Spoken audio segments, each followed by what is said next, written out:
Hi friends, welcome back to my channel. మీరు కనుక నా ఛానల్ ఫస్ట్ టైం చూస్తున్నారా అయితే సబ్స్క్రైబ్ చేసుకోండి. అలాగే పక్కనే ఉన్న బెల్ ఐకాన్ని క్లిక్ చేసేయండి ఫ్రెండ్స్. ఈ రోజు ఎపిసోడ్ అయితే సూపర్గా అదిరిపోతుంది. ఎక్కడా స్కిప్ చేయకుండా మొత్తం చూడండి ఫ్రెండ్స్, అప్పుడే మీరు ఎంజాయ్ చేయగలుగుతారు. నచ్చినట్లయితే ఒక చిన్న లైక్ ఇచ్చి ఎంకరేజ్ చేసేయండి. ఇక ఎపిసోడ్లోకి అయితే వెళ్ళిపోదాం. మొత్తానికి రాజ్ బిడ్డతో సహా ఇంట్లో ఒక అతిథిలాగా, ఒక అనాథ బిడ్డకి తను ఒక తండ్రిలాగా ఇంట్లోనే ఉంటాడు. కానీ ఇక ఆ బిడ్డని తీసుకుని వెళ్ళి తల్లికి అప్పచెప్పనని కరాఖండిగా చెప్పేస్తాడు. ఇక ఆ మాటలు విన్న దుగ్గిరాల కుటుంబం అంతా షాక్ అవుతుంది. ఇక అపర్ణాదేవి అయితే ఇక కరెక్ట్గా చెప్తుంది, ఇక నుంచి ఈ కుటుంబానికి సంబంధించిన ఏ విషయంలోనూ మీకు జోక్యం లేదు. ఈ కుటుంబ సభ్యుడివి కానే కాదు. అసలు దుగ్గిరాల వంశానికి నువ్వు కానీ నీ బిడ్డ కానీ వంశస్థులు కాదు. ఇక నీకు ఈ ఇంట్లో ఎవరూ సహాయం చేయరు అని చెప్పి ఖరాఖండిగా తన నిర్ణయాన్ని చెప్పేస్తుంది అపర్ణ. ఇక వెంటనే కూడా ఇంట్లో అందరూ దెబ్బకి షాక్ అయిపోతారు. పసిబిడ్డ పాల కోసం బాధపడుతూ ఉంటే రాజ్కి ఇక పాల కోసం కిచెన్లోకి వెళ్ళి ఏ రకంగా ఇక చేతిలో బిడ్డను పెట్టుకొని పాలు కాస్తాడు. ఇక ఏదో రకంగా చేస్తూ ఉంటే కావ్య చూస్తుంది. రాజ్ ఆ రకంగా ఇక పాలని మరిగించలేకపోతున్నాడని, బిడ్డ ఏడుస్తున్నాడని అర్థం చేసుకొని ఇక నేను తీసుకొని మీకు తెచ్చిస్తాను అని చెప్పి అంటుంది. ఇక వెంటనే రాజ్ మరి అమ్మ చెప్పింది కదా అని చెప్పి అనగానే మీరైతే వెళ్ళండి, నేను మీకు తెచ్చిస్తాను అని చెప్పి ఇక రాజ్కి పైన పంపించేస్తుంది. రాజ్ అయితే రూమ్లోకి వెళ్ళిపోతాడు. కావ్య ఇక బాటిల్లో కాచి పాలను తీసుకెళ్తూ ఉంటే ఇక అక్కడే ఉన్న అనామిక, అనలక్ష్మి, రుద్రాణి కూడా ఆశ్చర్యపోతారు. ఏంటి ఇక ఎవరైనా నీ స్థానంలో ఉంటే ఇల్లు తీసుకుని వేస్తారు. ఇక ఖచ్చితంగా కాలర్ పట్టుకొని నిన్ను పెళ్లి చేసుకుని అయితే ఒక బిడ్డను కని తిన్నగా ఇంటికి తీసుకొస్తావా అని రద్దాంతం చేస్తారు. అలాంటిది ఏమీ లేకుండా ఆ పసిబిడ్డ వాడికి పాలు తీసుకొని వెళ్తున్నావు అని ఏంటి అంతరార్థం ఏమై ఉంటుంది అని చెప్పి ఇక ఒక రకంగా మాట్లాడుతుంది రుద్రాణి. వెంటనే అయ్యో ఆంటీ, ఇంకా మీరు అనుకుంటున్నారా ఈవిడి గారు మంచితనం చాలా మంచిది అని చెప్పి ఇంట్లో అందరినీ ఇక ముసుగేసుకొని వచ్చి మోసం చేసి ఇక అందరి మనసులు ఏదో రకంగా గెలుచుకుంటూ పోతుంది. ఇక ఇప్పుడు కూడా ఇక బిడ్డకి పాలు ఇస్తూ ఇక అందరి ముందు మంచిది అన్నట్టుగా నటన చేస్తుంది అని చెప్పి అనామిక ఒకవైపు, ఇక దానలక్ష్మి అయితే మా అక్క మాట కూడా వినకుండా మా అక్క అందరి ముందు రాజ్ని వెలవేసి ఎవరో వాళ్ళకి సహాయం చేయకూడదు అన్నా కూడా ఇక అదే పనిగా పాలు తీసుకొని వెళ్తున్నావు అంటే ఖచ్చితంగా మేమందరం కూడా ఇక కనీసం ఒక బిడ్డని ఏడుస్తుంటే అలానే చూస్తూ ఉన్న మూర్ఖులం, నువ్వేమో మంచిదానివి అని సర్టిఫికెట్ కోసమే కదా ఇదంతా చేస్తున్నావు అనగానే అయ్యో దానిలక్ష్మి వదిన, మంచితనం గురించి అని నువ్వంటావేంటి? ఈ ఇంటికి సంబంధించిన ఆస్తులు అంతస్తులు వదులుకొని వెళ్ళిపోవాలంటే ఎవరి తరం చెప్పు? ఇది దుగ్గిరాల వంశం, కొన్ని కోట్ల విలువ చేస్తుంది ఈ ఆస్తి. అలాంటి ఆస్తిని ఎలా వదులుకొని వెళ్ళిపోతుంది పాపం కావ్య కోసం? అసలే వాళ్ళమ్మ ఈ ఆస్తి కోసమే 3 కూతుల్ని తేరగా కనేసి ఈ కొంప మీద పడేసింది. అలాంటప్పుడు బిడ్డను తీసుకొస్తే, ఏ బిడ్డ తల్లిని తీసుకొస్తే ఈ ఇల్లుని వదులుకొని వెళ్ళే ప్రసక్తే ఉండదు. అందుకే ఇష్టం లేకపోయినా ఆ బిడ్డని పాలు తీసుకొని ఇక వెళ్తుంది. ఇక మా వదిన మాట అయితే అస్సలు లెక్క ఉండదు. ఫస్ట్ నుంచి ఇప్పటి వరకు పైకి ఏదో మెల్లగా భయంగా ఉన్నట్టు నటిస్తావు, కానీ నువ్వు ఎప్పుడు కూడా మా వదినని అడ్డు చెప్తూనే ఉంటావు అని చెప్పి అంటూ ఉంటే మీరు ఏమన్నా అనుకోండి, నాకైతే సంబంధం లేదు. నేను బిడ్డ ఆకలి తీర్చడం తప్ప నాకు ఇప్పుడు ఏమీ పని లేదు అని చెప్పి ఇక వెనుతిరిగి వెళ్ళిపోతూ ఉంటుంది కావ్య. ఆగు, వాళ్ళు ఏమైనా అనుకోవడం ఏంటి? నేను చెప్పిన దానికి కట్టుబడి ఉండకుండా పాలు తీసుకొని వెళ్ళి ఇస్తున్నావేంటి? ఏంటి నీ సంగతి అని చెప్పి ఇక అక్కడికి వస్తుంది అపర్ణాదేవి. వెంటనే ఇక కావ్య కూడా మీరు చెప్పింది ఏం చేశారు? ఒక పసిబిడ్డ ఆకలితో అలమటించిపోతుంటే పాలు పట్టించడం తప్ప? అయినా మీరు వేసింది నాకేమీ నచ్చలేదు. మీరు వేసిన శిక్ష మీరు మీ కొడుకు వేయకుండా చంటి బిడ్డకి వేశారు. అభం శుభం తెలియని బిడ్డ మీద మీ ప్రతాపం చూపించారు. వాడు ఆకలికి కారకులు మనమే అయ్యుతాం. ఎందుకంటే వాడంతలా వాడు తినలేడు. వాడికి ఎవరైనా తినిపిస్తే తింటాడు, అంతే. అంత పసిపిల్లవాడికి శిక్ష వేయడం ఏంటి అని చెప్పి కావ్య అంటుంది. ఆ మాటలకి ఇక నోటి వెంట మాట రాదు ఇక అపర్ణాదేవికి. ఇక అలాగే చూస్తూ ఉంటే తప్పు చేసిన రాజ్ ఇక రాజ్ బిడ్డ వాళ్ళిద్దరికీ కూడా ఆకలి వేస్తుంది. అలా అని చెప్పి ఇక మా వదిన మాట లెక్క చేయకుండా రోజు వాళ్ళకి అన్ని రకాలుగా సేవలు అందిస్తూ ఉంటామన్నమాట అని చెప్పనగానే, నేను అలా అని మీకు చెప్పలేదే, మీరు ఎందుకు లేనిది పోంది అన్నీ కూడా ఊహించుకుంటూ ఉంటారు. నేను చెప్పింది బిడ్డ గురించి, బిడ్డ తండ్రి గురించి కాదు. బిడ్డ తండ్రికి వేయవలసిన శిక్ష వేయకుండా బిడ్డకి ఎందుకు వేస్తున్నారని అడుగుతున్నాను. తప్పు చేసింది ఆ చిన్నపిల్లవాడు కాదు, ఇక అతన్ని పుట్టించిన తండ్రి తల్లి. అలాంటప్పుడు ఇక్కడే ఇక ఆ తండ్రి ఉంటే ఆయనను వదిలేసి పసిపాపని బాధ పెట్టడం కరెక్ట్ కాదని చెప్తున్నాను అని చెప్పి అనగానే ఇక నోటి వెంట మాట రాక అక్కడి నుంచి అపర్ణాదేవి ఇక ఏమీ అనలేక వెనుతిరిగి వెళ్ళిపోతుంది. ఇక వెంటనే వీళ్ళ ముగ్గురు చూస్తూ ఉంటే, ఏంటి మా అత్తగారికే అర్థమైంది ఒక బిడ్డకి ఆకలి తీర్చడం తప్పు కాదని. అలాంటప్పుడు ఇంకా నా మొహం కేసి చూస్తున్నారేంటి, మీకు సమాధానం వచ్చినట్టుంది కదా అని చెప్పి అక్కడి నుంచి కావ్య పాలు తీసుకుని వెళ్ళిపోతుంది. ఇక వెంటనే రుద్రాణి, అమ్మో ఇది మామూలు మనిషి కాదు, చింత చచ్చిన పులుపు చావదని అంటారు. ఆ సామెత దీనికి కరెక్ట్గా వర్తిస్తుంది. మొగుడేమో ఇంకొక అమ్మాయితో ఇక చక్కగా ఒక బిడ్డని కనేసి ఆ బిడ్డని తీసుకొని ఇంటికి తీసుకొని వస్తే ఇది ఏ రకంగా ప్రవర్తిస్తుంది? కనీసం కొంచెం కూడా దీనికి చీమ కుట్టినట్టు కూడా అనిపించట్లేదు. అసలు ఎలాంటి జాతకురాలు ఇది? ఇక ఆ బిడ్డకు పాలు కోసం ఇది వెళ్తుందా, లేదంటే అసలు కనీసం దీని ఆలోచన ఏంటి అని చెప్పి రుద్రాణి అయితే ఇక కావ్య గురించి ఆలోచన మొదలు పెడుతుంది. ఏదైతే ఏంటంటే ఖచ్చితంగా ఈ ఇంట్లో అయితే ఇక యుద్ధం అయితే మొదలయ్యింది. ఆ యుద్ధం ఎక్కడ ఆగుతుంది అన్నదే మనం కనిపెట్టాలి అని చెప్పి అనామిక అనగానే, కరెక్ట్ అనామిక, నిజమే, నువ్వు చెప్పినట్టు ఈ ఇంట్లో అయితే చాలా పెద్ద యుద్ధమే మొదలైంది. ఆ యుద్ధాన్ని ఎండింగ్ చేసే బాధ్యత మనదే అవ్వాలి అని చెప్పి ఇక అనుకుంటూ ఉంటారు. ఇక ఎటొచ్చి దానిలక్ష్మి మాత్రం వెంటనే, రుద్రాణి నువ్వు చెప్పేదేంటి, ఖచ్చితంగా మనం లాస్ట్లో ఎండ్ చేయడం ఏంటి అనగానే, అవును మరి వదిన, ఎందుకంటే రాజుని అలాగే రాజు పుట్టిన బిడ్డని ఇక ఇంట్లో వెలవేసి ఇక ఎవరు వాళ్ళకి సహాయం చేయకూడదు అన్న మా వదిన ఇప్పుడు మాట మార్చుకుంటుంది. క్లియర్గా కావి చెప్పినట్టు పసిబిడ్డకి పాలు పట్టేది ఇక అన్ని చూసేది ఇక ఓర్చుకుంటుంది. రాజు విషయంలోనే నిర్ణయం తీసుకుంటుంది. అలాంటప్పుడు కరెక్ట్గా మనం ఎంటర్ అవ్వాలి. రాజుని ఈ ఇంటిలో అందరికీ కూడా ఎవరి విషయంలోనూ తనని ఎవరితో మాట్లాడొద్దని, తనకి ఎలాంటి హెల్ప్ చేయొద్దని అని రేపు ఖచ్చితంగా ఇక మరొకసారి మా వదిన నిర్ణయం తీసుకుంటుంది. అప్పుడు అదే అదునుగా అనామిక నువ్వు మొదలు పెట్టాలి. ఖచ్చితంగా ఇక రాజ్ స్థానంలో కళ్యాణ్ని ఉంచుతానని ఇక మీరు గట్టిగా మాట్లాడాలి. ఇదే అదును మనకి. ఇలాంటి టైము మళ్ళీ ఇంకొకసారి కూడా రాదు. ఎందుకంటే రాజ్ ఎప్పటికీ కూడా ఈ ఇంట్లో మంచివాడిగానే ఉండిపోయేవాడు.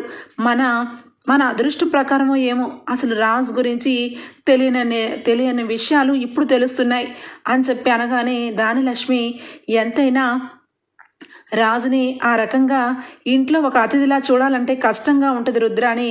వాడిని నేను చిన్నప్పటి నుంచి ఈ చేతులతో పెంచాను. అలాంటి రాజు విషయంలో నువ్వు అలా మాట్లాడుతుంటే నాకు ఒళ్ళు మండిపోతుంది. కానీ నా కొడుకుని ఇక వంచి హోదాలో ఉంచాలని చేస్తున్న ప్రయత్నం కాబట్టి చెయ్యక తప్పటం లేదు అని చెప్పి అక్కడి నుంచి ఇక వెళ్ళిపోతుంది దానిలక్ష్మి. అనామిక ఇక వెంటనే అక్కడి నుంచి తను కూడా వెళ్ళిపోతే ఇక రాహుల్తో పాటు రుద్రాణి అయితే, ఒరే రాహుల్, ఇక అంతా కూడా ఇక మన చేతుల్లోకే వచ్చేస్తుందిరా వ్యవహారం. ఎందుకంటే ఖచ్చితంగా రాజ్ని ఏదో రకంగా ఇంట్లో వాళ్ళైతే ఆఫీస్కి వెళ్లకుండా తనని ఎండి స్థానంలోంచి పక్కకైతే దించేస్తారు. ఇక ఆ స్థానం కోసం నువ్వు అలాగే ఇక కళ్యాణ్ పోటా పడాలి. కళ్యాణ్కి కవిత్వాలు పిచ్చి ఉండటం వల్ల ఖచ్చితంగా ఆఫీస్ని మెయింటైన్ చేయలేడు. ఇక ఏమీ చేయలేక ఇక ఇంట్లో నుంచి పారిపోయినా పారిపోతాడు. ఇక అదే అదునుగా చూసుకొని ఇక నువ్వు ఆ స్థానంలోకి వెళ్ళిపోవాలి. ఖచ్చితంగా ఎక్కడి నుంచైనా నువ్వు ఆఫీస్కి వెళ్తూ చాలా సిన్సియర్గా వర్క్ చేస్తున్నట్టుగా నువ్వు నీ భార్య దగ్గర ఇక నువ్వు డ్రామా చేయాలి. లేదంటే ఎవరు దగ్గర డ్రామా చేసినా కుదరదు, సొంత భార్య దగ్గరే చేయాలి. అప్పుడు నీ వైపు నుంచి ఖచ్చితంగా స్వప్న పోరాడి ఆ కుర్చీలో నిన్ను కూర్చోపెడుతుంది. ఎంతైనా స్వప్న ఇక ఏ విషయంలో అయినా తను ఊరుకుంటుంది కానీ ఇక ఖచ్చితంగా నిన్ను ఇక ఆ హోదాలో చూడాలని ఏ భార్యకైనా ఉంటుంది అని చెప్పి ఇక అనుకుంటూ ఉంటారు. ఇక కావ్య అయితే పాలు తీసుకొని రాజ్ ఇక రూములో బాబు ఏడుస్తూ ఉంటే పాలు బాటిల్ తీసుకెళ్ళి చేతిలో పెడుతుంది. ఇక పాలు తాగించలేక ఇక ఏడుస్తూ ఉంటాడు బాబు. సరిగా పాలు పట్టుకొని పెట్టడం రాదు రాజ్కి. ఇక వెంటనే కావ్య చేతిలో ఉన్న బిడ్డని తన చేతిలోకి తీసుకుంటుంది. ఒక్కసారిగా రాజ్ షాక్ అయిపోతాడు. ఇక వెంటనే పాలు తీసుకొని ఆ బాబుకి పాలు ఈ రకంగా పట్టించాలి అని చెప్పి చూపిస్తుంది. ఇక పాలు తాగుతూ ఇక కావ్య మొహం కాసి చూసి కావ్య దగ్గరికి రావడానికి బాబు ఇంట్రెస్ట్ చూపిస్తూ ఉంటాడు. కావ్య కొంగు పట్టుకొని ఇక వదలకుండా అలానే ఉండడం చూస్తుంది కావ్య. ఇక బలవంతంగా కొంగుని ఇక తన చేతిని పక్కకి తీసేసి రాజ్ చేతిలో పెట్టేసి నుంచుంటుంది. ఇంకా రాజ్ అయితే బాబు ఆకలి తీర్చినందుకు కావ్య మొహం చూసి కళావతి చాలా థ్యాంక్స్ నీకు అని చెప్పి అంటాడు. ఈ థ్యాంక్స్లు ఈ సారీలు ఇవేమీ కాదండి, మీతో నేను మాట్లాడాలి, కొంచెం సేపు నాకు టైం ఇవ్వగలరా అని చెప్పి అంటుంది. ఇక వెంటనే ఇదిగో కళావతి, నువ్వు నాతో ఏం మాట్లాడాలనుకుంటున్నావో నాకు తెలుసు. ఇక ఖచ్చితంగా నువ్వు మాట్లాడే ప్రశ్నలకి నా దగ్గర సమాధానం నీకు ఎప్పటికీ రాదు అని చెప్పి రాజు అంటాడు. ఆ మాటలకి కావ్య అదేంటి అలా మాట్లాడతారు, నేను వేసే ప్రశ్నలు మీకు ముందే తెలుసా అని చెప్పి అనగానే ఎందుకు తెలీదు, నువ్వు ఏ రకంగా ప్రశ్నలు వేస్తావో నాకు తెలీదా, ఖచ్చితంగా తెలుసు. ఈ బిడ్డ గురించే నువ్వు నన్ను అడుగుతావు, అలాగే ఆ బిడ్డ గురించి ఆ బిడ్డని కన్నా తల్లి గురించి నువ్వు ప్రశ్నలు వేస్తావు. దానికి సమాధానం ఇప్పుడే కాదు నీకు ఎప్పటికీ కూడా నేను చెప్పను అని చెప్పి అంటాడు. అదేంటి అలా ఎలా చెప్పకుండా ఉంటారు, పెళ్లి చేసుకొని ఇక అగ్నిసాక్షిగా నా మెడలో తాలిపొట్టును కట్టి వేరొక రకంగా ఒక బిడ్డను కని కనీసం ఆ బిడ్డ తల్లిని కానీ ఆ బిడ్డని ఏ రకంగా తల్లిని పెళ్లి చేసుకోవాల్సి వచ్చింది కానీ ఏమీ చెప్పకుండా అలా మాటని ఎలా దాటేస్తారు, ఖచ్చితంగా మీరు నాకు సమాధానం చెప్పాలి అని చెప్పి కావ్య గట్టిగా మాట్లాడుతుంది. చూడు కళావతి, ఖచ్చితంగా నువ్వు ఈ రకంగా బాధపడుతూ ఈ బాబుని నన్ను చూస్తూ లోపల కుమిలిపోతూ ఏడుస్తూ రోజు ఇక్కడ ఉండడం చాలా కష్టం. అందుకే నేను ఎప్పటి నుంచో నీకు మీ ఇంటికి పుట్టింటికి పంపించేస్తాను, నువ్వు అక్కడికి వెళ్ళి సంతోషంగా ఉండవచ్చని నీకు చాలాసార్లు చెప్పాను. నీకు ఒకసారి గుర్తు తెచ్చుకో, నీకే అర్థమవుతుంది. ఎప్పటికైనా నా జీవితం ఇలాగే ఉంటుంది. నా జీవితంలో ఇక భార్య అనేదే ఉండదు. నేను వేరొక మీద ప్రేమ చూపించలేను. అందుకే నా ప్రేమ మొత్తం నా కొడుకు మీదే ఉండాలని నేను నిన్ను దూరం పెట్టాను. నీకు నిజంగా ఈ ఇంట్లో నన్ను నా కొడుకుని చూస్తూ ఇక నువ్వు బాధపడుతూ ఉండటం కరెక్ట్ కాదు. నువ్వు కరెక్ట్గా డైవర్స్ పేపర్ల మీద సంతకం పెట్టి ఇచ్చావు కాబట్టి ఈరోజు నేను నీకు నిజంగానే డైవర్సు ఇవ్వాలనుకుంటున్నాను. ఇదిగో అని చెప్పి సంతకం పెట్టి ఇక్కడి నుంచి నువ్వు ఇక మీ పుట్టింటికి వెళ్ళిపోయి హాయిగా నీకు నచ్చిన జీవితం నువ్వు సంతోషంగా జీవించు అని చెప్పి చేతిలో ఇక డైవర్స్ కాగితాలైతే పెడతాడు రాజ్. కావ్య ఒక్కసారిగా డైవర్స్ పేపర్లు చేతిలో పెట్టేసరికి దెబ్బకి కళ్ళ వెంట నీళ్లు వచ్చేస్తూ ఉంటాయి కావ్యకి. ఆ డైవర్స్ పేపర్ని ఏడ్చుకుంటూ తీసి చూసుకుంటూ అంటే మీరు మొత్తానికి నన్ను వదిలించుకోవాలని చూస్తున్నారా అని చెప్పి కావ్య అడుగుతుంది. వెంటనే రాజ్ చూడు కళావతి, నువ్వు ఏమైనా అనుకో కానీ ఒక్క మాట మాత్రం కరెక్ట్గా చెప్తున్నాను, గుర్తుపెట్టుకో. నా జీవితంలో నువ్వు వచ్చి ఏ సుఖ సంతోషాలు అనుభవించలేదు. ఇప్పటికి కూడా నీకు నేను బాధనే మిగిల్చాను. ఖచ్చితంగా ఏ భార్య కూడా అనుభవించిన దుఃఖం అంతా నీ గుండెల్లో పగ్గుమంటుంది. పైకి నార్మల్గా ఉన్నా నువ్వు లోపల చాలా బాధపడుతున్నావు. ఇలాంటి బాధలు పడుతూ ఇక్కడే ఉండడం కంటే సంతోషంగా నీ జీవితం సాగించమని ఈ డైవర్స్ పేపర్ల మీద సంతకం పెట్టాను అని చెప్పి అంటాడు రాజ్. అంటే మీ ఇష్టానికి మీరు నా సంతోషాన్ని మీరు ఎలా డిసైడ్ చేస్తారు చెప్పండి. అంటే భార్యగా మీ ఇంట్లో నేను ఇంతకాలం మీతో ఉంది కేవలం దేనికోసం అనుకుంటున్నారు? మీ డబ్బు కోసం చూసా, లేదంటే ఆనందమైన జీవితం కోసమా? పెళ్ళైనప్పటి నుంచి ఇప్పటి వరకు ఏ రోజు మీరు నన్ను ఒక భార్యగా చూడలేదు. అయినా కూడా మీతోనే నేను కలిసి ఉన్నాను, అవునా కాదా అని చెప్పి అనగానే రాజ్ అలాగే చూస్తూ ఉంటాడు. కనీసం మీరు నన్ను ఒక్కరోజు కూడా ఒక భార్యగా ముట్టుకొని కూడా ముట్టుకోలేదు. కాదు అని చెప్పి మీరు అనగలరా? నేను అయినా కూడా మీరే నా భర్త, ఏ రోజుకైనా నన్ను మీరు భార్యగా అనుకుంటారని ఎన్నో రోజులుగా ఎదురు చూస్తూ విసిగి వేసారిపోయాను. అయినా కూడా నా మనసు మారలేదు. మీరే నా భర్త అని చెప్పి నా మైండ్లో, నా గుండెల్లో నేను అనుకున్నాను. చివరాఖరికి మీ నుంచి నాకు చాలా పెద్ద బహుమతే తీసుకొచ్చి నా పెళ్లి రోజు, మన ఇద్దరి పెళ్లి రోజు ఒక నిలువెత్తు సాక్ష్యాన్ని తీసుకొచ్చి ఇంటికి తీసుకొచ్చారు. అయినా కూడా నోరు మెదపకుండా మిమ్మల్ని నేను కనీసం ఈ బిడ్డ ఎవరు, ఆ బిడ్డని కన్న తల్లి ఎవరు అనేసరికి డైవర్స్ పేపర్లని చేతిలో పెడుతున్నారు. బాగుందండి, చాలా బాగుంది.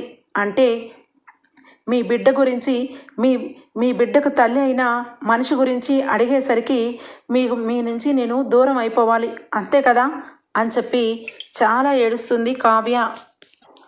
చూడు కళావతి, నువ్వు అవునన్నా కాదన్నా ఇదే నిజం. ఈ బిడ్డకి తండ్రి నేనే. నువ్వు ఇంతకండా ఏం తెలుసుకోవాలనుకున్నా ఎప్పటికీ నేను చెప్పలేను. కాబట్టి ఇంత ఇదే నా సమాధానం అని చెప్పి అంటాడు. మీరు ఎలాంటి సమాధానం చెప్పినా నేను పూర్తిగా వినేసి మీరు నాకు డైవర్స్ పేపర్లు ఇస్తే తీసుకొని ఇక ఏడ్చుకుంటూ ఇంటికి వెళ్ళిపోతానని ఎలా అనుకున్నారండి అని చెప్పి కావ్య అంటుంది. ఇక వెంటనే రాజ్ షాక్ అయిపోయి చూస్తూ ఉంటాడు. అంటే మీ అంతటికి మీరే పెళ్లి చేసుకుంటారు, పెళ్లి చేసుకొని ఇక పక్కన భార్యను పెట్టుకొని వేరొకరితో ఒక బిడ్డను కానీ ఆ బిడ్డని ఇంటికి తెచ్చుకొని నా జీవితంలో ఇక ఎలాంటి సంతోషాలు లేవని ఇక మీ ఇంటికి వెళ్ళిపో అని చెప్పి ఇక డైవర్స్ని మీరే ఇచ్చేస్తారు, అంతే కదా. అంటే నోరు తెరిచి ఏమీ అడగలేమని, మేము ఒక పేద కుటుంబం నుండి వచ్చామని, మరి ఇంత చులకనగా మీరు మాట్లాడతారని నేను ఊహించలేదు అని అంటుంది కావ్య. రాజు ఇక ఆ రకంగా మాట్లాడేసరికి నువ్వు ఏం మాట్లాడాలనుకున్నా, ఏం చెయ్యాలనుకున్నా నేను చెయ్యాల్సిందైతే ఏమీ లేదు. నా మనసు పూర్తిగా చెప్తున్నాను, ఇదంతా నీ మంచి గురించే అని చెప్పి రాజ్ అంటాడు. చాలా బాగుందండి. ఎలా ఉందంటే నేను నిన్ను ఇక ఏమి అనను, ఏమి తిట్టును, ఇక ఒక్క వెనక నుంచి నిన్ను ఇంట్లో నుంచి పంపించేస్తున్నాను, నువ్వు నీ మంచి గురించే అని చెప్పి అన్నట్టుందండి. అసలు మీరు నా జీవితం గురించి ఏం ఆలోచించారు? కనీసం నాకంటూ కొంచెం కూడా మనసు ఉండదని అనుకుంటున్నారా? నా మనసుకు కొంచెమన్నా విలువ లేదనుకుంటున్నారా? మీ అందరికి మీరు ఒక్కొక్క నిర్ణయాలు తీసుకుంటూ వెళ్ళిపోతూ నా జీవితాన్ని శాసించే హక్కు ఎవరికి ఉంది అని చెప్పి గట్టిగా మాట్లాడుతుంది ఇక కావ్య. మీరు నిజంగా ఒక బిడ్డకి తండ్రి అయినప్పుడు నా మెడలో మీరు తాళిని కట్టకుండా ఉండాల్సింది. నన్ను ఇక ఒక మనసుని నా మనసుని ఇక వేధించకుండా పెళ్లి చేసుకున్నారు. ఓకే, పెళ్లి చేసుకున్న మరుక్షణమే నన్ను ఇక పక్కన పెట్టేసి నాకు డైవర్స్ ఇచ్చి పంపించేయాల్సింది. మీరు ఆ రెండిట్లో ఏమీ చేయలేదు. ముసుగు తీసిన వెంటనే నా మెడలో మంగళసూత్రం కట్టారు. నా మొహం మీకు చూపించే నా మెడలో మీరు మంగళసూత్రం కట్టారు. ఇక పెళ్లి జరిగి కరెక్ట్గా సంవత్సరం వరకు ఏమీ తెలియనట్టుగా ఎవరితోనూ అందరితోనూ మంచిగా ఉంటున్నట్టు ఇక మనిద్దరం చాలా అందరి ముందు అన్యోన్య దంపతుల్లాగా నటించమన్నారు. నటిస్తూనే వచ్చాను. చివరాఖరికి ఒక బిడ్డను తీసుకొని వచ్చి నువ్వు సంతోషంగా ఉండాలి, నా జీవితంలో నీ మీద నాకు ప్రేమ లేదు, నా జీవితంలోంచి వెళ్ళిపో అంటే అంత సులభంగా ఎలా వెళ్ళిపోతాను? నా తప్పు చూపించి నాకు డైవర్స్ ఇవ్వండి. మీ విషయంలో నేను ఏ రకమైన తప్పులు చేశానో ఆ తప్పులను నాకు చూపించండి. ఏ కోర్టైనా ఎక్కడికైనా వస్తాను. ఖచ్చితంగా తప్పు లేకుండా నన్ను వదిలే హక్కు మీకు లేదు అని చెప్పి కావ్య గట్టిగా నిలదీస్తుంది రాజ్కి. రాజ్ మాత్రం ఇక కావ్య అలా మాట్లాడుతుంటే ఇక ఏమి అనకుండా సైలెంట్గా అలానే ఉండిపోతాడు. ఇక ఈ లోపల ఇద్దరు ఆ విధంగా మాట్లాడుకుంటూ ఉంటే పసిబిడ్డ వెంటనే ఒక్కసారిగా ఏడుస్తాడు. ఏడ్చిన వెంటనే చూడండి, మీరు ఎన్ని చెప్పినా ఏమి మాట్లాడినా ఇక్కడ అన్నీ కూడా నాకు అర్థమవుతూ ఉంటాయి. ఎందుకంటే మనస్ఫూర్తిగా ఇష్టపడే మనుషులు ఏ విధంగా ఉంటారో ఇక ప్రేమించిన వ్యక్తికే తెలుస్తుంది. పసిబిడ్డకి తల్లి లేకుండా మీరు పెంచడం చాలా కష్టం. ఈ నిజంగా చెప్తున్నాను. ఆ బిడ్డ తల్లి దగ్గరకు తీసుకెళ్ళి ఆ బిడ్డని అప్పచెప్పండి. కానీ అత్తయ్య గారు మావయ్య గారు చెప్పినట్టు డబ్బుతో ఆ బిడ్డని అక్కడికి పంపించమనట్లేదు. ఖచ్చితంగా తల్లికి బిడ్డకి విడదీయదని చెప్తున్నాను. మీరు చేసేది మీ మనస్సాక్షిని ఒక్కసారి ప్రశ్నించండి. మీరు చేసేదంతా కరెక్టేనా అని చెప్పి ఈరోజు నాకు డైవర్స్ ఇచ్చి నన్ను ఇంట్లో నుంచి మీరు పంపించేస్తారు. రేపటి రోజు ఈ బిడ్డను తీసుకొని మీరు ఎక్కడికైనా వెళ్ళి ఈ బిడ్డ నా బిడ్డ, ఈ బిడ్డ తల్లి గురించి నన్ను ఎవరు అడగండి అంటే సమాజం ఊరుకుంటుందా, ఒప్పుకుంటుందా? ఖచ్చితంగా నిలదీస్తుంది. నిలదీసి అడిగి కడిగేస్తుంది. అదే సమాధానం కట్టుకున్న భార్యకి చెప్పి నా నేరం ఏంటి, నేను చేసిన తప్పులేంటి ఇవన్నీ చూపించి నన్ను ఇంటికి పంపించండి, సంతోషంగా నేను మీ జీవితంలోంచి వెళ్ళిపోతాను. అంతేగాని నన్ను ఉద్ధరించడం కోసం నా మనసు గురించి మీరు ఇంతగా ఆలోచించి నాకు ఏ కారణం చెప్పకుండా డైవర్స్ ఇవ్వాలనుకోవడం నేనైతే అస్సలు ఊరుకోను అని చెప్పి కావ్య అంటుంది. మీరు తప్పు చేశారంటే నేను నమ్మలేకపోతున్నాను. ఖచ్చితంగా దీని వెనకాల చాలా పెద్ద రహస్యమే ఉంది. మీరు ఎందుకు చెప్పట్లేదో నాకు అర్థం కావట్లేదు. మొత్తానికి నన్ను డైవర్స్ ఇచ్చి ఇంట్లోంచి పంపించేస్తాను అని అంటున్నారు తప్పించి మొత్తానికి అసలు ఈ బిడ్డ తల్లి గురించి మీకు చెప్పడానికి నోరెందుకు రావట్లేదు? అంటే ఏదో జరుగుతుంది, కానీ మీరు మాత్రం బయట పెట్టరు. ఆ విషయం ఏంటి, ఈ బిడ్డ తల్లి ఎవరో కనిపెట్టే వరకు నేను ఈ ఇంటి గడప దాటను అని చెప్పి ఇక అక్కడి నుంచి ఇక వెళ్ళిపోతుంది కావ్య. ఇక మరొక వైపు రాజ్ అయితే బిడ్డని ఎత్తుకొని ఖచ్చితంగా నేను ఎట్టి పరిస్థితుల్లోనూ ఈ సమాధానం చెప్పలేను, చెప్తే నువ్వు తట్టుకోలేవు కావ్య అని చెప్పి అనుకుంటూ ఉంటాడు మనసులో. ఇక వెంటనే కావ్యకి ఐడియా వస్తుంది. ఖచ్చితంగా ఈయన ఫ్రెండు ఇక శ్వేతకి ఖచ్చితంగా ఈ బిడ్డ గురించి నిజం తెలిసే ఉంటుంది. శ్వేతనే వెళ్ళి కనుక్కుంటాను అని చెప్పి ఇక నెక్స్ట్ డే మార్నింగ్ ఇక శ్వేత ఇంటికైతే వెళ్తుంది కావ్య. శ్వేత అప్పటికే ఇంట్లో ఇక తన పనులు తను చేసుకుంటూ ఉంటే శ్వేతని వెళ్ళి కలుస్తుంది. ఇక అక్కడ కావ్యని చూసి ఒక్కసారిగా షాక్ అయిపోతుంది శ్వేత. ఏంటి కావ్య, ఇక్కడికి వచ్చావేంటి అని చెప్పి ఇక ఒక రకంగా బెదురుగా అంటుంది. అదేంటి, ఏంటి నన్ను చూసి అలా భయపడుతున్నారు? మీరు ఇలా ఇంకా మా వారు ఇద్దరు కూడా చాలా మంచి స్నేహితులు, అలాగే రేపు పెళ్లి చేసుకోబోయే భార్యాభర్తలు కూడా కదా అని చెప్పి అంటుంది. ఆ మాటలకి ఇక ఏమీ అనలేక శ్వేత అంటే అని చెప్పి అనగానే, అంటే ఏముంది, రేపు మొప్పో ఖచ్చితంగా మీరు అలాగే మా వారు ఇద్దరు కూడా పెళ్లి చేసుకోబోతున్నారు కదా, అందుకే ఇక మిమ్మల్ని కలిసి ఇక మాట్లాడి వెళ్దామని వచ్చాను. ఇక రేపో మాపో ఖచ్చితంగా మీరు అలాగే మా వారు భార్యాభర్తలు అవుతారు అని చెప్పి ఇక అంటుంది. ఆ మాటలకి ప్లీజ్ కావ్య అలా మాట్లాడద్దు, నాకు ఒక రకంగా అనిపిస్తుంది. రాజ్ నాకెప్పుడు ఫ్రెండే, రాజ్ నేను ఎప్పటి నుంచో స్నేహితులం, కానీ మా ఇద్దరి మధ్య అలాంటి బంధం ఎప్పుడూ లేదు. అయినా ఈరోజు ఈ రకంగా వచ్చి ఇలా మాట్లాడుతున్నావేంటి, ఏం జరిగింది? రాజ్ నీ విషయంలో డైవర్స్ ఇవ్వాలని అనుకుంటున్నాడని బాధపడి ఇక్కడికి వచ్చినట్టున్నావు.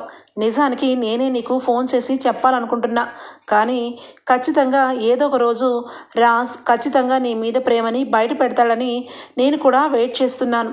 కానీ ఈరోజు ఇలా వచ్చి మాట్లాడుతున్నావంటే ఖచ్చితంగా రాజ్ ఏదో చేసుంటాడు అని చెప్పి అనగానే, ఏదో చేయడం కాదు, ఇక ఆయన బిడ్డని తీసుకొని ఇంటికి తీసుకొని వచ్చి అందరి ముందు మా అందరికీ చూపించి ఆయన చాలా సంతోషంగా ఆ బిడ్డతో జీవితాంతం ఇక తను తన బిడ్డ ఇద్దరూ చాలా రోజుల పాటు ఒంటరి జీవితం గడపాలని నిర్ణయించుకున్నారు. ఇక నువ్వు ఇక మా వారిని ఇష్టపడుతున్నావు కాబట్టి నిన్ను అలాగే ఆయన్ని కలపాలని ఇక్కడికి వచ్చాను అని చెప్పి అంటుంది. అదేంటి, బిడ్డను తీసుకుని వచ్చాడా అని చెప్పి షాక్ అయిపోతుంది శ్వేత. ఇక వెంటనే ఏంటి కావ్య నువ్వు చెప్పేదేంటి అనగానే, అవును నేను చెప్పేది నిజం.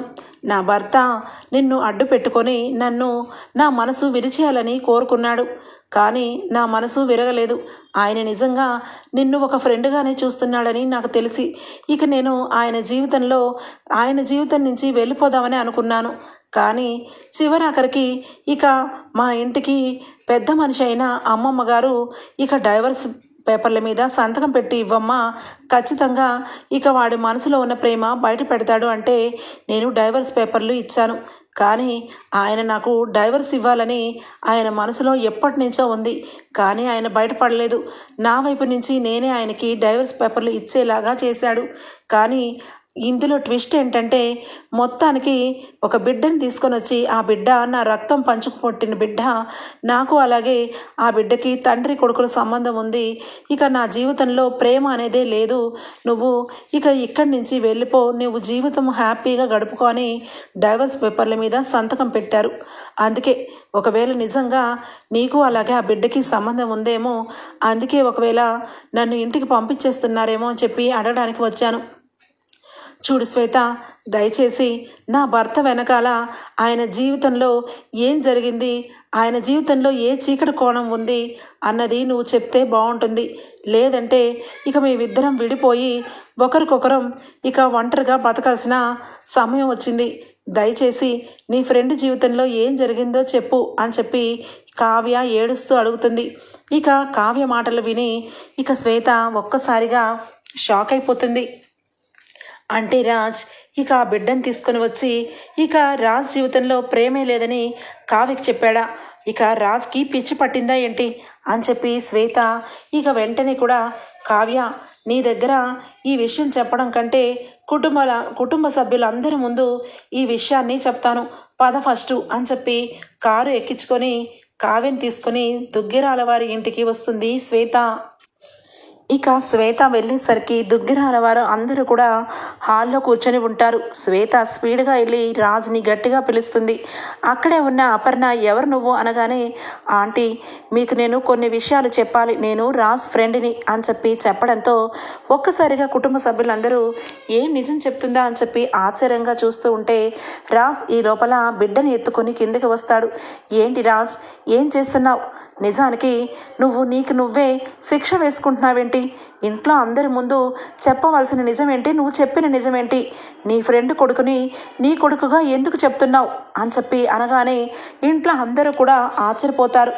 ఇక వెంటనే ఏంటి నువ్వు చెప్పేదేంటి అనగానే, అవునంటీ నిజానికి రాజ్కి ఏ బిడ్డ లేదు, రాజ్కి ప్రాణానికి ప్రాణంగా ఇక చిన్నప్పటి నుంచి ఎంతగానో ఇష్టపడిన అరుణ్ బిడ్డ వీడు. అరుణ్ మీకు తెలిసే ఉండొచ్చు. ఇక అరుణ్ అలాగే రాజ్ ఇద్దరు ప్రాణ స్నేహితులు అనగానే, అవును అరుణ్ నాకెందుకు తెలియదు, రాజ్ ఫ్రెండ్ అరుణ్, వాడి కొడుక, మరి ఎందుకు అబద్ధాలు చెప్పాడు, వాడి రక్తం అని చెప్పి వాడికి పుట్టిన బిడ్డని ఎందుకు మాట్లాడాడు రాజ్ అని చెప్పి అనగానే, ఏంటి రాజ్ నిజం నువ్వు నోటితో నువ్వు చెప్తావా నేను చెప్పాలా? నీ జీవితంలో నువ్వు చేసిన పొరపాటుకి నువ్వు ఆ బిడ్డని తండ్రివయ్యావు, అది అంతవరకు పర్వాలేదు, కానీ కట్టుకున్న భార్యని అలాగే కుటుంబాన్ని అందరినీ ఇక రక్త సంబంధాన్ని కూడా తెంచేసుకుంటావా? చెప్పు, నువ్వు చేసిన తప్పిదం వల్ల అరుణ్ ప్రాణాలతో లేడు, అలా అని చెప్పి ఆ బిడ్డకి నువ్వు ఎలా తండ్రివి అవుతావు? నువ్వు తండ్రివి అవ్వలేవు. ఖచ్చితంగా వాడి భవిష్యత్తుకి ఖచ్చితంగా తల్లి కావాలి. తల్లి కోసం ఇక ఖచ్చితంగా బిడ్డని తల్లిని వేరు చేయకుండా బిడ్డ కోసమన్నా నువ్వు పెళ్లి చేసుకోవాలి. అయినా నువ్వు నీ భార్య ఉండగానే ఒక బిడ్డకి తీసుకొని వచ్చి ఆ బిడ్డని నేను పోషించుకుంటాను, ఇక ఆ బిడ్డని నేను పెంచుకుంటాను, నా భార్య నా దగ్గర ఉంటే ఎలాంటి సంతోషము పడదు అని చెప్పి ఎందుకు పిచ్చి నిర్ణయం తీసుకుంటావు? ఖచ్చితంగా ఇక నిన్ను ఎవరు ఇంట్లో వాళ్ళు అర్థం చేసుకోలేరు అనుకుంటున్నావా? నువ్వంటే చాలా ప్రేమ కావ్యకి, కావ్య లాంటి భార్య దొరకడం నీ అదృష్టం.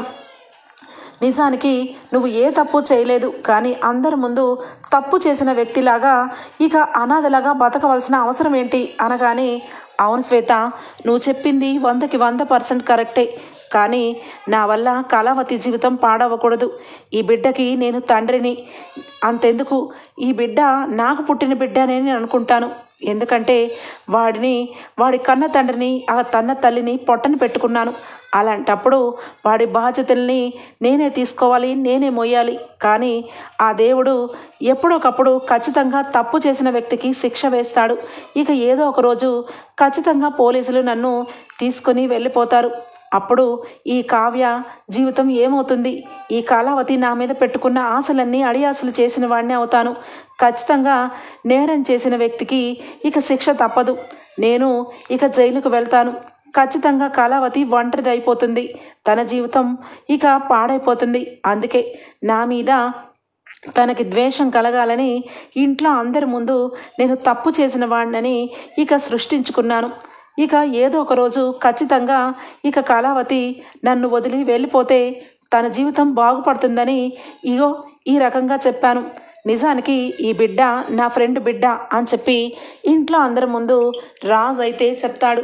ఇక ఆ మాటలు విన్న కావ్య ఒక్కసారిగా షాక్ అయిపోతుంది. ఏమండి, ఎందుకండి ఇంత పని చేశారు? మీరు చేసిన పనిలో మాకెవ్వరికి కూడా మాకు హక్కు లేదా? మేము మీ విషయంలో తలదూర్చకూడదా? ఇంత జరిగితే కనీసం ఒక్క మాట కూడా చెప్పకుండా ఇక నా సంతోషం కోసం మీరు ఇక తప్పుడుగా నుంచుంటారా? ఈ బాబు నా బాబు, నాకు పుట్టిన బాబు. ఇక నుంచి మీ సమస్య ఏంటి, నా సమస్య ఏంటి? మనిద్దరం భార్యాభర్తలం. ఖచ్చితంగా మీరు కావాలని ఈ యాక్సిడెంట్ చేయలేదని ఖచ్చితంగా సాక్ష్యాలతో కోర్టులో ఇక ప్రూఫ్లతో సహా చూపించి ఈ బిడ్డని మన జీవితాంతం మన కన్న కొడుకులాగా మనం చూసుకుందామండి.